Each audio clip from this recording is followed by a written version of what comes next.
I'm Dr. Otto Kernberg. I'm professor of psychiatry at the Cornell University Medical School in New York and psychoanalyst at the Columbia University Center for Psychoanalytic Training and Research in New York.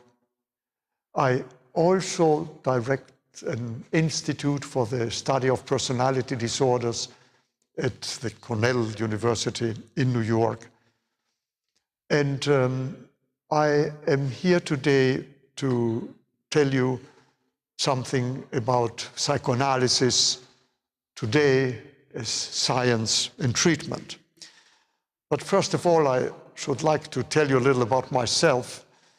I was born in Vienna, Austria, and emigrated with my parents to Chile in South America after the occupation of Austria by Nazi Germany, and have developed all my youth and early professional life in Santiago, Chile, before coming to the United States, where I continued my studies in psychiatry and psychoanalysis and research in those fields, where I also worked in the organizational aspects of psychoanalytic work and became president of the International Psychoanalytic Association from 1997 to 2001.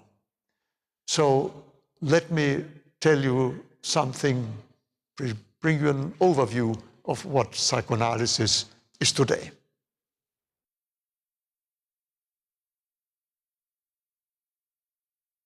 Let's start with 3 clinical cases that should help us understand some of the basic concepts of psychoanalysis. First case is a young woman who had a problem in her relation with men. She always was afraid that they were going to leave her with her present boyfriend. She was anxious that something in her wouldn't be found right. Any extended separations made her afraid that he would never come back. This had happened to her in other relationships as well. And so that fearfulness interfered with her capacity to enjoy her intimate relations. At the same time, she was also very worried about people being critical of her. Any minor criticism was experienced as a major disaster, and she tended to react getting depressed, and there was a chronic mild depression as a consequence of the fearfulness over being criticized, not being good enough, not doing things the right way. In the past of this woman, there had been a childhood dominated by a rather strict, cold, distant, and very demanding mother who kept her on her toes all the time, who was critical, and who, when she felt that her daughter was not behaving well, would withdraw from her, leave her alone, and give her a sense of being abandoned. And so the fear of abandonment and of loneliness was an important childhood experiences which extended now in her to her relations with other men. Father was more understanding, but because of his work he was not available. So there was no counterweight to this dominance of mother. And this woman suffered from a chronic sense of insecurity and of wishes to be able to depend on somebody without ever being sure that that dependency would be gratified.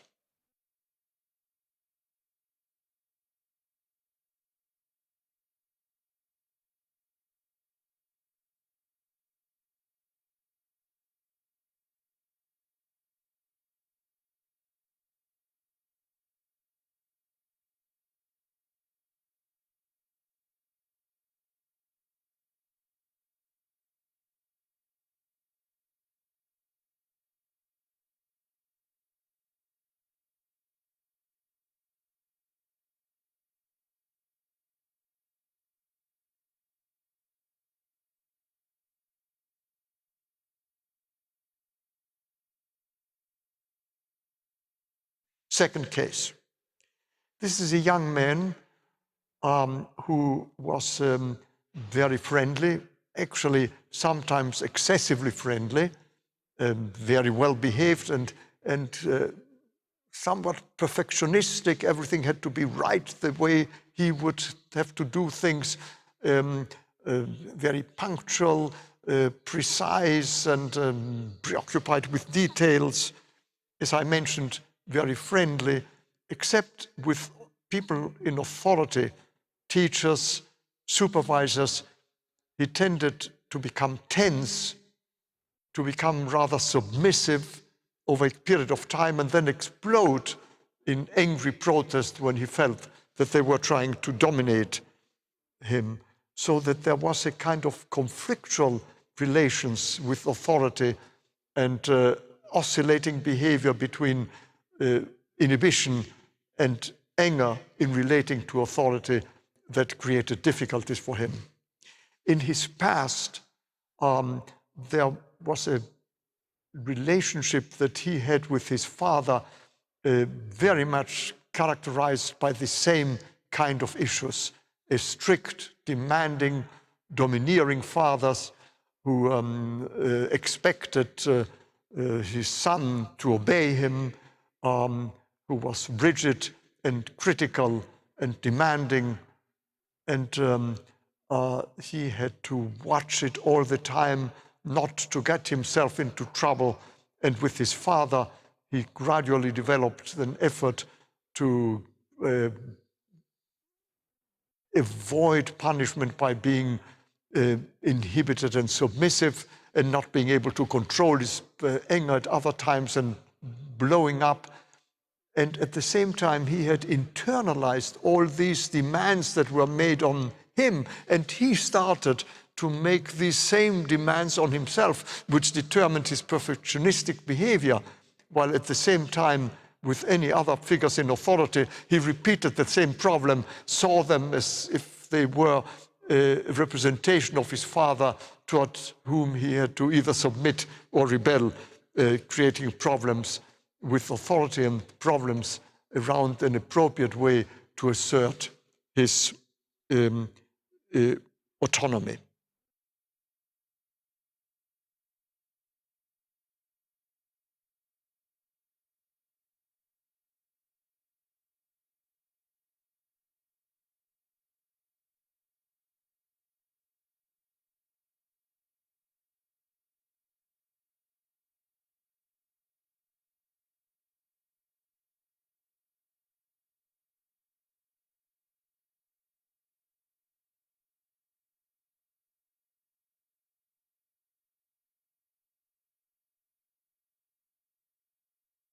Third case. This is again a young man who had difficulties in his relationship with his girlfriend, whom he loved very much, who he felt represented an ideal woman that he had always wanted to have. It was an intense romantic relationship, but when she expected a more intimate, sexually intimate relation with him, he was unable to respond to that. He became very anxious, was unable to function sexually, became impotent, had difficulties in erection. In other words, a serious sexual inhibition that, however, he did not have when he had casual sex with women who were attractive sexually, but toward whom he really didn't experience any love. And so that he had a number of experiences, kind of one-night stands in which he functioned perfectly well, that was sexually satisfactory, but without any real relationship, while with his girlfriend, whom he really loved, he was unable to function. And the same thing had happened to him with another relation before. Here, what was interesting in his past was a very intimate and mutually gratifying relationship with his mother, whom he idealized, who in turn saw in him her ideal son. He was the youngest, all the older ones had left the home. He spent long periods of time with his mother. His father was very committed to his work. Often they went on vacation, just his mother and himself, with long talks together. And at the same time, both parents were united in a prohibitive attitude toward his sexuality, a strong prohibitive attitude towards masturbation, motivated in part by the religious identification of the parents, but that was so intense and consistent that he got to his university years without knowing that masturbation was a normal process in childhood and later on. So that here the idealization of the love relation with an ideal mother, with whom naturally he couldn't tolerate any sexual feelings, was transferred to the relation with his girlfriend, who he treated as if unconsciously she represented his mother, and therefore sexual feelings were not permitted and he couldn't function sexually. This is what classically within psychoanalytic theory has been called the Oedipal constellation, a basic infantile situation in which unconscious infantile sexuality is directed toward the parent of the opposite sex, while the parent of the same sex appears as a major rival and origin of potential punishment for forbidden sexual feelings. And this young man represented a particular form in which this frequent problem tends to show up.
In the first case, the mechanism by which the patient was trying to protect herself from her unconscious conflicts was projection. That is to say, attributing to other people what really was going on in herself. She herself was excessively critical with herself. She attributed to others as if they were excessively critical with her. And she was afraid she was going to be abandoned. Her boyfriend was never going to come back. All of it as an expression of that mechanism that created more problems for her. In the second case, the protection against the infantile conflict, the mechanism of defense, was reaction formation. That is to say, the development of behavior opposite to that which was creating conflicts in early childhood. His being rebellious toward his father, who was so dominant, got him into trouble. So he was trying, on the contrary, to be extremely friendly, nice, subservient if necessary. That was behavior through the opposite. That's called reaction formation. But of course, that created an enormous frustration and ended up with his blowing up in anger and reproducing the conflicts, the conflict that he was trying to escape from. And in the third case, the effort to escape from the conflicts around infantile sexual feelings forbidden as part of the prohibition against masturbation, and at the same time forbidden from being experienced in the relation with an ideal person whom he loved, his mother, then led to, on the one hand, total forgetting of the very problem that one can't love a person whom one cannot have sexual feelings toward a person whom one loves, that remained unconscious. We call that repression. And at the same time, he also showed the mechanism of splitting. In other words, separating completely sexual feelings from love in order to avoid the conflict, but with the consequences of major conflict in his real life, in his love relation, not being able to perform sexually in the relation with the woman whom he loved. So that those mechanisms, repression, reaction formation, splitting, projecting, don't really solve the problem, but contribute to further creating distorted and inhibited behavior for which patients come to see psychotherapists.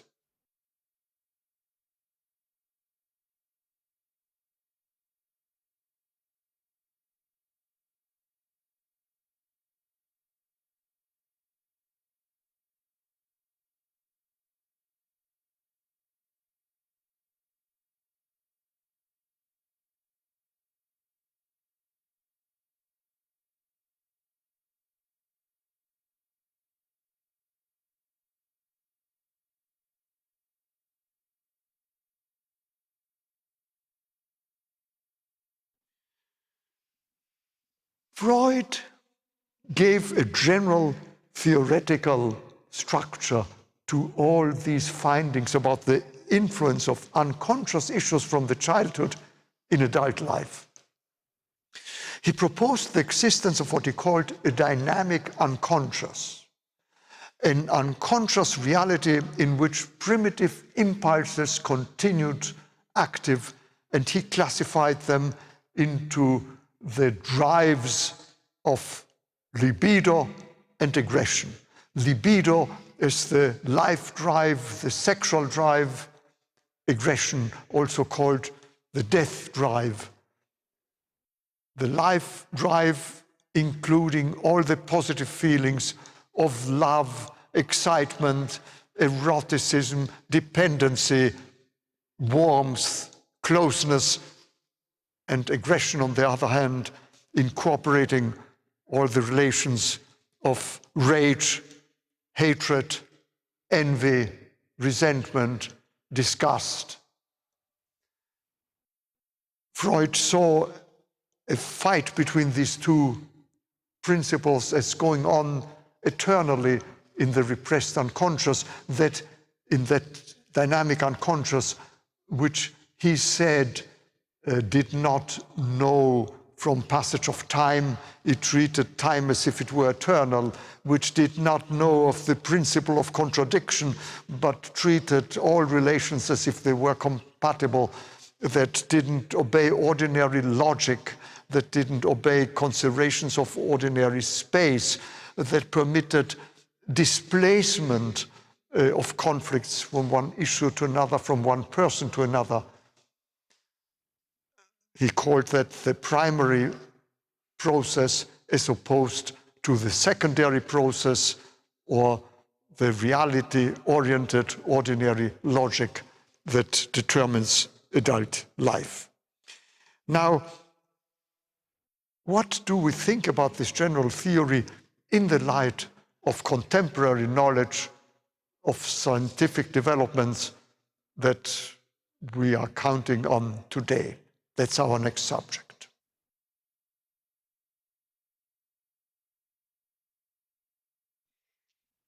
Let us examine what's known now from the viewpoint of neurobiological research about the functioning of the brain and how that fits with traditional psychoanalytic theories. I have to summarize that very briefly, and can't do justice to all the details of what we know and what we're doing in our own research. But very briefly, we may conceive of the brain is an organ that has two big systems. One is the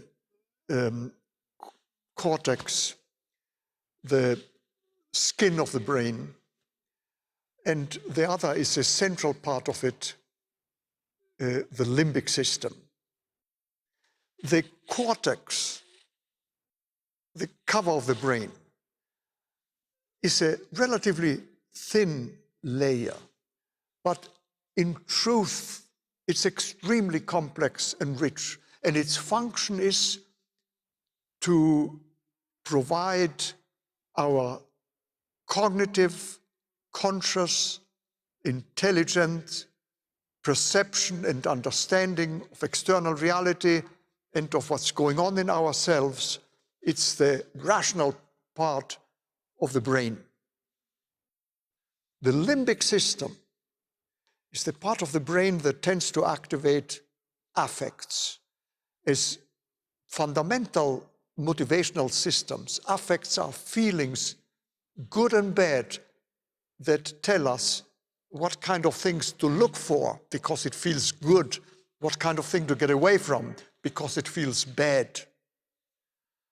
And affects get activated on the basis of deeper centers of the brain, particularly the hypothalamus, that communicates to the brain the state of the organism in terms of what its needs are regarding temperature and feeding and fighting off dangers or situations that are gratifying basic biological needs.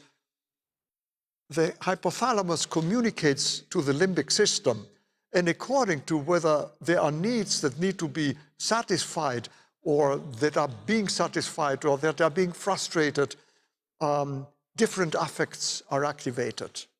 And what interests us here is that particularly negative affects are activated when something is wrong and we have to signal to ourselves and the environment that we need help.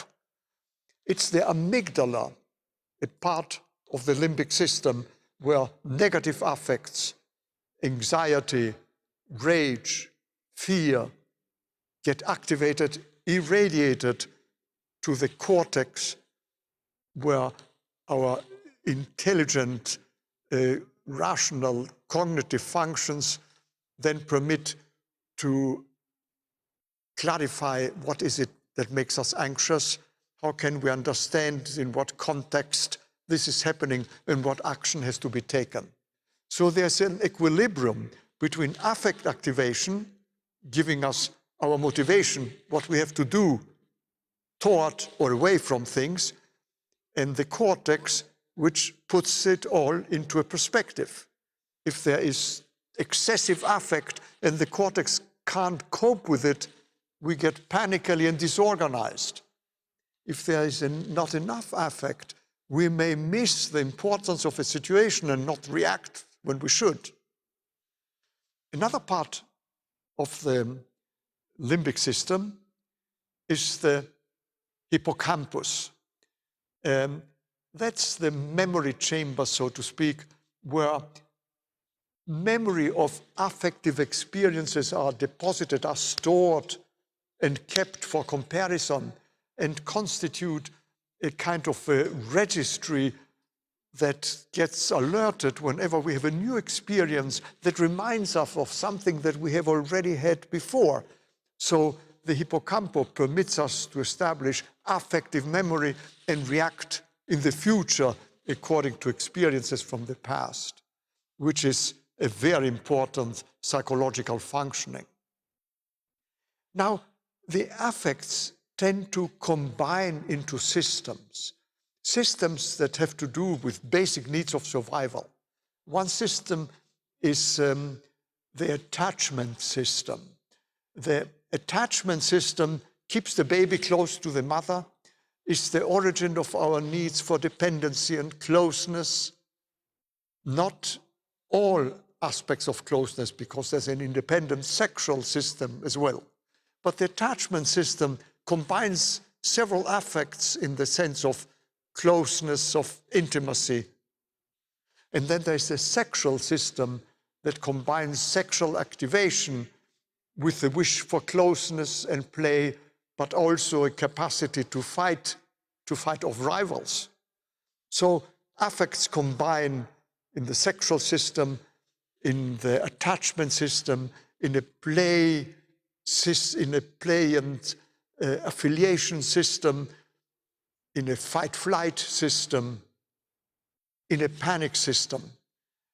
And in turn, those combinations of systems then culminate in the final positive or negative motivation given by libido or aggression, the life drives, the death drive.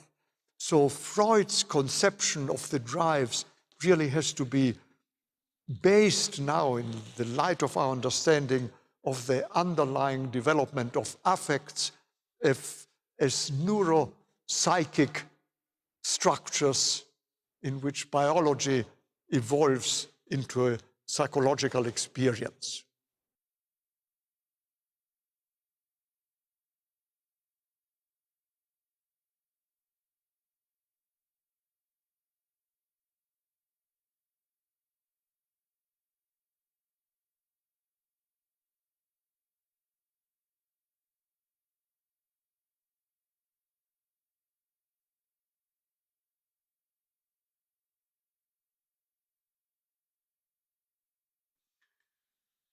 Let's examine now how all of this comes together.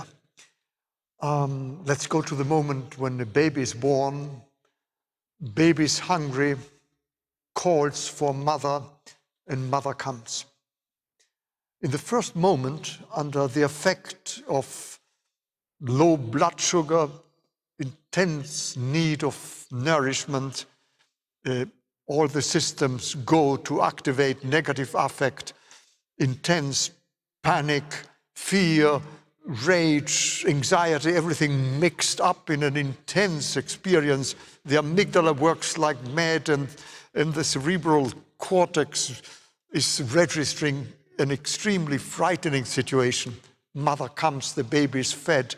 Minutes later, the baby is happy, and the situation changes totally to an ecstatic, almost orgasmic experience, and total happiness reigns.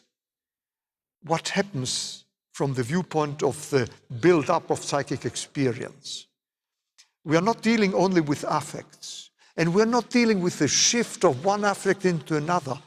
We are dealing with two distinct experiences, and each of them is quite complex because at the moment when the baby feels frustrated and terribly anxious and frightened, there's a build-up of a representation of self interacting with an imaginary, frustrating, failing mother who is not there when she should be there.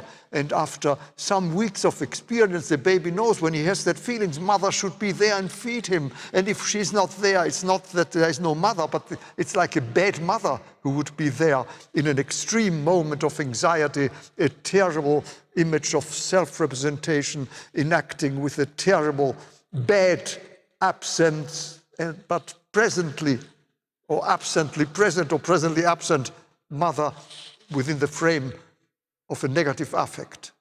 And separately from that, the build-up of a positive, extremely pleasurable, happy self-representation interacting with the giving, wonderful, perfect mother representation, an object representation. The term object is used to refer to significant others. So we have two extreme experiences that then are followed by thousands of similar extreme experiences under moments of frustration and under moments of gratification. And at first, these are completely split. They are split because there are different affect systems that are activated, different memories, and they are stored differently in the hippocampus. Gradually, under the experience of a predominance of good experiences, when love predominates over hatred, when good care by mother predominates over bad moments, the baby tolerates those bad moments.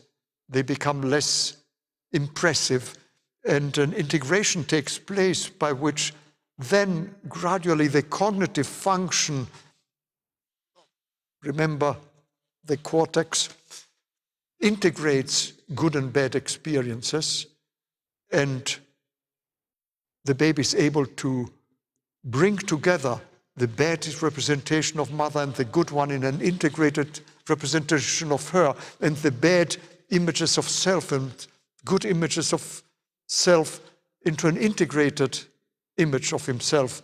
And what builds up gradually is an integrated representation of self, an integrated self, and an integrated representation of significant others. That constitutes normal ego identity, normal identity that permits one to feel that one is the same person all the time, and significant people are the same people even if they behave differently at different moments. It feeds into normality. If, on the other hand, the bad experiences are so dominant that this integration is impossible. Babies who are neglected, there is no mother, they are terribly physical or sexual abuse, terribly traumatic experiences by which the negative segment builds up to an extent that it can't be tolerated. There's not enough good experiences to permit that. Then a permanent split is maintained. The world continues to be split into an idealized one and a persecutory one. Why a persecutory one? Because there's an effort to rid oneself of the bad experiences by projection. And projection means that the external world is seen as persecutory. It's not one's internal bad states. And the world continues divided between ideal people and terrible people. And one's image shifts from wonderful to bad, back to wonderful, back to bad. And personalities who have these chronic characteristics are called borderline personalities or borderline personality disorders. You may have heard that term. And they have a terrible time because they can't predict their own behavior. They can't commit themselves to relationships in depth, to work, to a profession. Their lives are chaotic. They sure need treatment.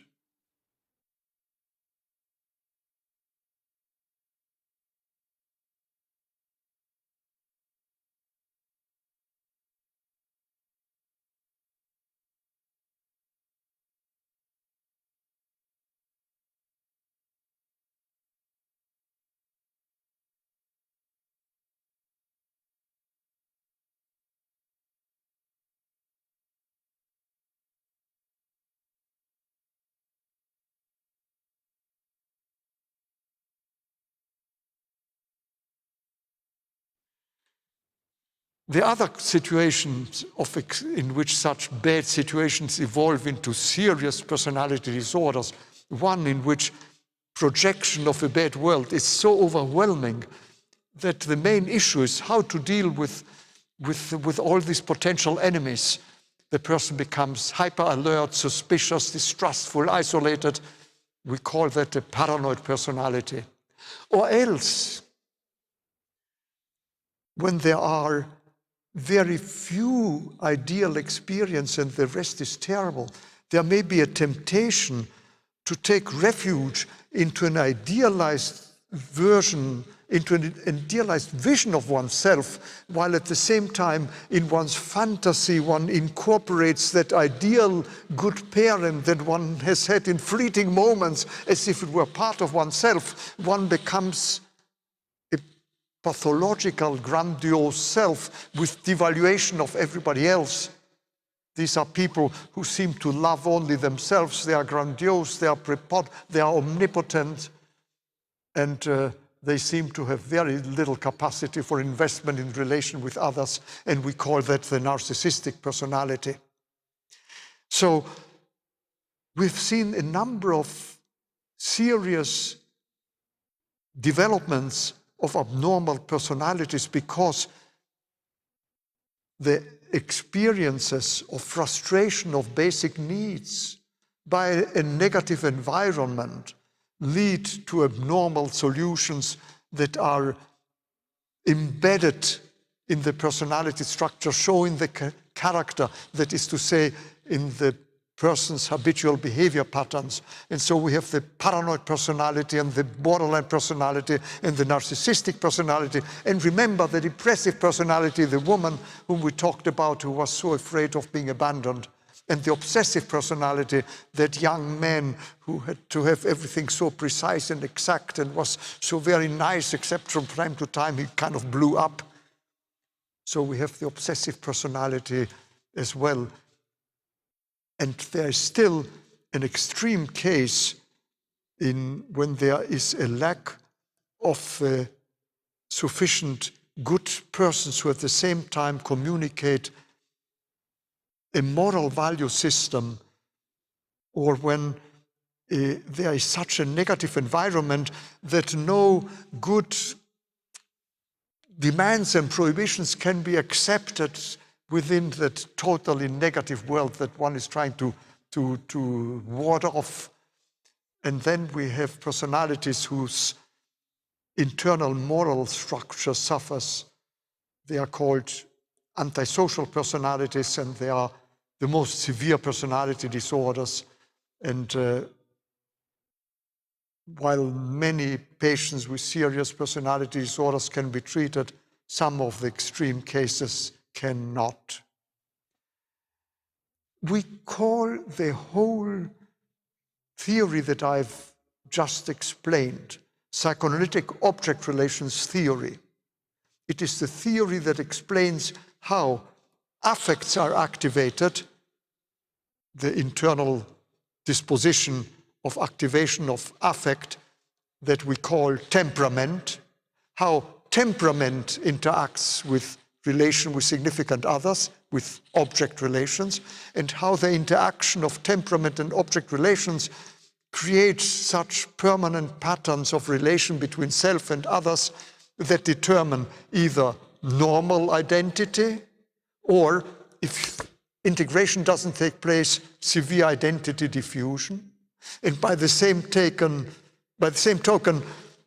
either a normal, harmonious personality or one of these serious personality disorders that I've mentioned to you. So that's how psychoanalytic object relations theory brings together affects and drives and the defensive reactions against them with the vicissitudes of the internalization of relation with significant others, and explains the different personality disorders. Now, Freud originally had already captured these structures of the mind in the proposal that one could divide the mind into three major structures: the id, the dynamic unconscious as such, the ego, or let's say the self in contemporary psychology, and the superego. And these structures of the mind that interact consistently and with the environment reflect the consequences of the internalization of the object relations that I mentioned. The id, that Freud originally described as a cauldron of aggressive and sexual impulses, is really the combination of all those primitive internalized object relations that can't be tolerated, of their extremely negative, aggressive nature, and also some of them because of their sexual nature, because of the prohibitions against infantile sexuality that we've talked about. The ego is really derived from the functions that we have described of the cerebral cortex: consciousness, perception, control of motility, conscious historical continuity, conscious memory, but also the deeper structure of the concept of self and the concept of significant others are central constituencies of the ego. And the superego is the internalized, largely unconscious, but also conscious system of moral or ethical structures derived from the do's and don'ts that come from the interaction with the parents. And here what we find is that a normal superego permits regulation of one's relationships way beyond those of practicality of interaction in terms of general moral and ethical systems. It is what gives depth to our relations, depth to love, depth to our convictions and experiences of values in the sense of aesthetics, the arts, in the sense of ideology, religion, philosophy. But the superego is also endangered of being a source of pathology, because if it becomes excessive, if there's an excessive severity of the demands and prohibitions on the parents with the build-up of an excessive internal demands, such as we saw in our first patient, that woman, and also in the second patient, the man with the obsessive behavior, and also in the third one who had to split sex from love, then it creates an origin of pathology, an origin of abnormal symptoms and behavior and personality structure. So that's an excessive superego. We say of some patients that they have a superego like a cathedral and tend to get buried in them. The opposite is true also. If there has been a total lack of any consistent parental structure, a lack of parents who have communicated a realistic and deep and integrated moral system, or if there has been such a severity on the part of the parents that it has led to a defensive rejection of anything coming from them, a lack of superego builds up. These are precisely the cases where then antisocial behavior may develop, for example, as particularly narcissistic personalities are prone, and then we have a serious problem of persons who do not have such an internalized guidance system with antisocial behavior, the antisocial personality. So that here the structures that Freud described represent the superstructure of their component internalized object relations, in the same way as the drives that Freud described were the superstructure of the component affect systems.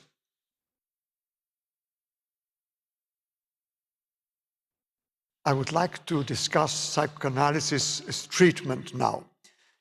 I'm not talking only about standard classical psychoanalysis, 3 to 5 sessions a week, but a broad spectrum of psychoanalytic psychotherapies that have been developed in recent years and that have expanded the scope of psychoanalytic treatments, particularly in the treatment of severe personality disorders that were too severe to really be able to benefit from psychoanalysis.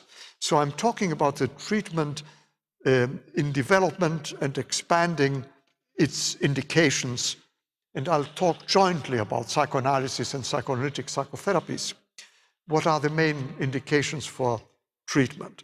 First of all, chronic depressive conditions, characterological depressions and not major depressions or major affective illness that are treated mostly by psychopharmacological means, but the kind of chronic depressions based on the personality distortions of patients, or chronic anxiety states with the same basis. Sexual inhibitions and all kinds of sexual difficulties and difficulties in intimacy in the sexual life. Patients who have difficulty of loving or unable to love normally. only psychoanalysis really can help these patients. There are no other alternatives when it comes to serious pathology of the subjective experience of love and the integration of love and sexuality in all its forms. Psychoanalysis treats multiple symptoms, so-called conversion symptoms that represent physical symptoms based on unconscious symbolic meanings related to unconscious conflicts.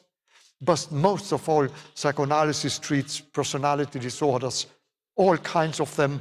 Typically, the patients, the three cases that I mentioned to you at the beginning of our conversation, and the complications that we have with severe personality disorders, particularly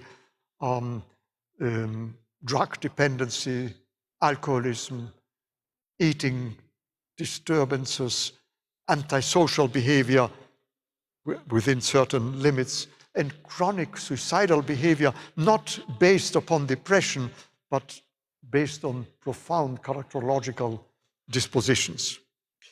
What are the basic features of psychoanalytic treatment? And again, I'm talking about the broad spectrum of psychoanalytic psychotherapy. The basic technique of the treatment is the analysis of the transference. What is the transference? The transference is the unconscious repetition in the here and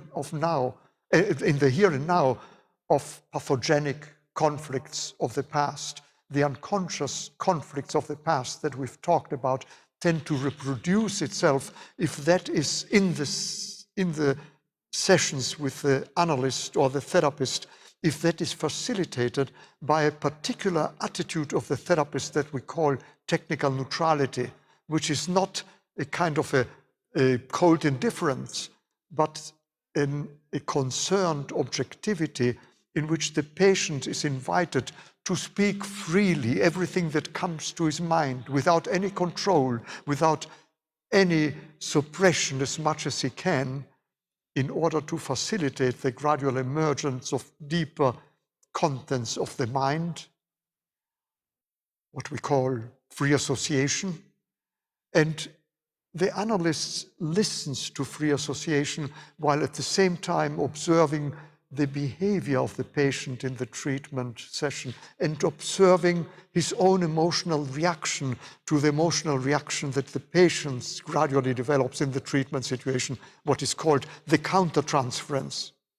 And the patient tends to repeat under such circumstances past conflicts. For example, the first patient I mentioned to you, the woman with depression, with the cold mother, may very easily and soon experience the analyst as somebody who is cold and rejecting, afraid that he doesn't like her, feeling rejected. In other words, reproducing the past conflict that anyhow she tends to reproduce all the time in her daily life because of her characterological distortions. But the big difference that here this reaction will be explored, will be contrasted with the objectivity of the nature of the relationship, so that she will have an opportunity of gradually recognize the past origin of a behavior that presently is inappropriate and learn how to understand it, how to change it. This may be much more complicated than it sounds, because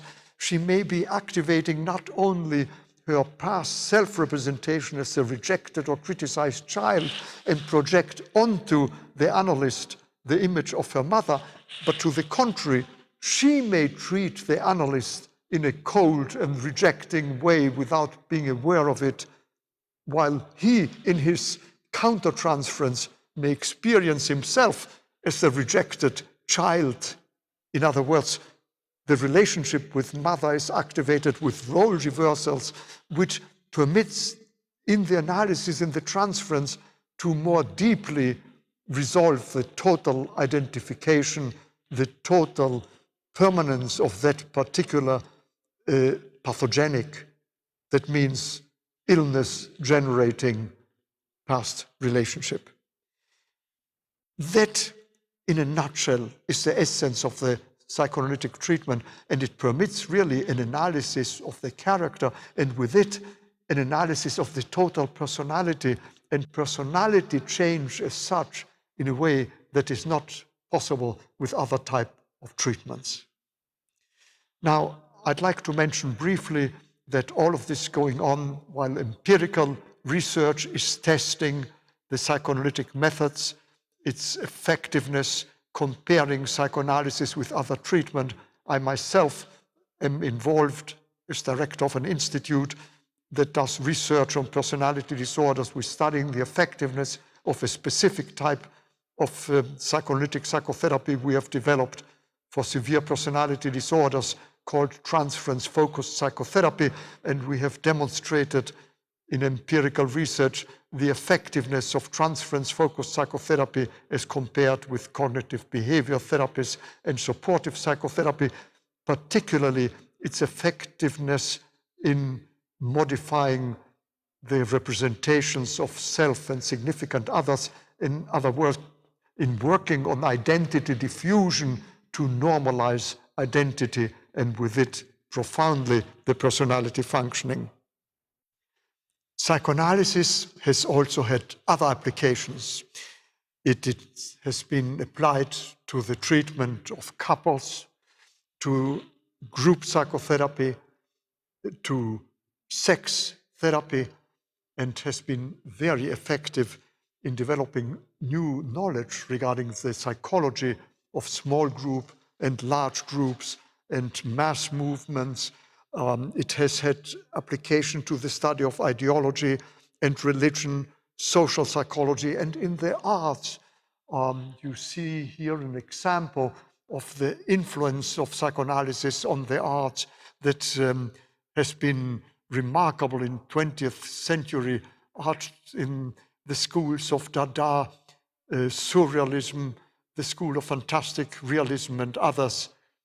Cy Twombly has been trying to apply the understanding of unconscious reality in his own paintings. Here, in the painting of the Battle of Lepanto in 12 individual paintings, he has attempted to use the objective subject to free his own deeper fantasy, infantile and fantastic unconscious inspirations, and let it dominate the effort to reproduce that deep human experiences in his work.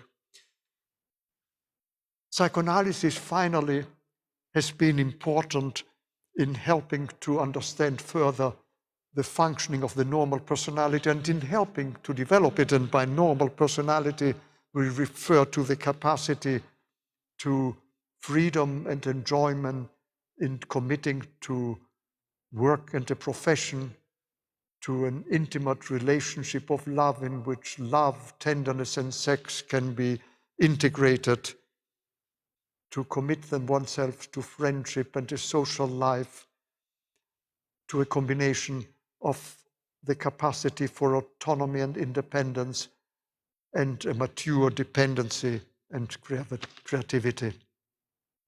Thank you very much.